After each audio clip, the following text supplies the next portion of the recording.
ಜ್ಯೋತಿ, ಏನಮ್ಮ ಹಾಗೆ ನೋಡ್ತಿದ್ಯಾ? ಏನೂ ಇಲ್ಲಪ್ಪ, ಸುಮ್ಮನೆ ಹೀಗೆ ಬಂದೆ. ನೀವು ಫೋನಲ್ಲಿ ಮಾತಾಡ್ತಾರದ್ ನೋಡಿ ನಿಂತ್ಕೊಂಡೆ. ಹೌದು, ಯಾರು ಫೋನ್ ಮಾಡಿದ್ದು?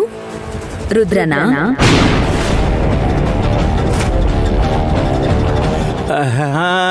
ರುದ್ರನೇ.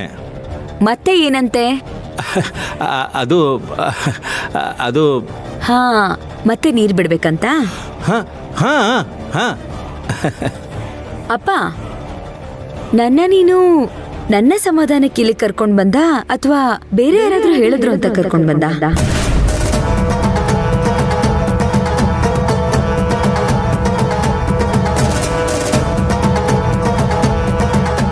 ಯಾಕಮ್ಮ ಹೀಗೆ ಕೇಳ್ತಿದ್ಯಾ? ನನಗ್ಯಾರು ಹೇಳಬೇಕು? ನಾನೇ ಕರ್ಕೊಂಡು ಬಂದೆ. ಯಾಕೆ, ನನ್ನ ಮೇಲೆ ಅನುಮಾನನಾ? ಏನಿಲ್ಲ ಅಪ್ಪ, ಕೇಳಬೇಕು ಅನ್ನಿಸ್ತು, ಅದಕ್ಕೆ ಕೇಳ್ದೆ. ನೋಡು, ನಿನ್ನ ಮನಸ್ಸಿಗೆ ಸಮಾಧಾನ ಆಗೋವರೆಗೂ ನಾವಿಲ್ಲೇ ಇರೋಣ. ನಿನ್ನ ಮನಸ್ಸಿಗೆ ಯಾವಾಗ ಸಮಾಧಾನ ಸಿಕ್ತು ಅಂತೀಯೋ ಅವಾಗ ಇಲ್ಲಿಂದ ಹೊರಡೋಣ, ಸರಿನಾ?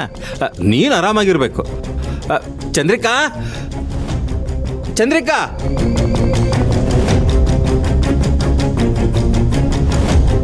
ಅಪ್ಪ, ನನ್ನ ಹತ್ರನೇ ಕಣ್ಣ ಮುಚ್ಚಾಲೆ ಆಟ ಆಡ್ತಾ ಇದ್ಯಾ?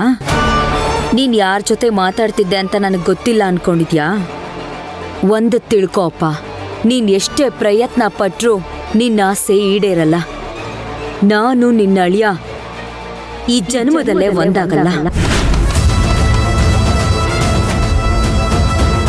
ಅದು ಹೇಗೆ ಒಂದಾಗಲ್ವೋ ನಾನು ನೋಡೇ ಬಿಡ್ತೀನಿ. ಬಾವನ್ನು ಸಂದಿನೂ ಒಂದು ಮಾಡೇ ಮಾಡ್ತೀನಿ. ಅಳಿಮಯ್ಯ, ನಾವು ನಿನ್ ಜೊತೆಗೆ ಇರ್ತೀವಿ.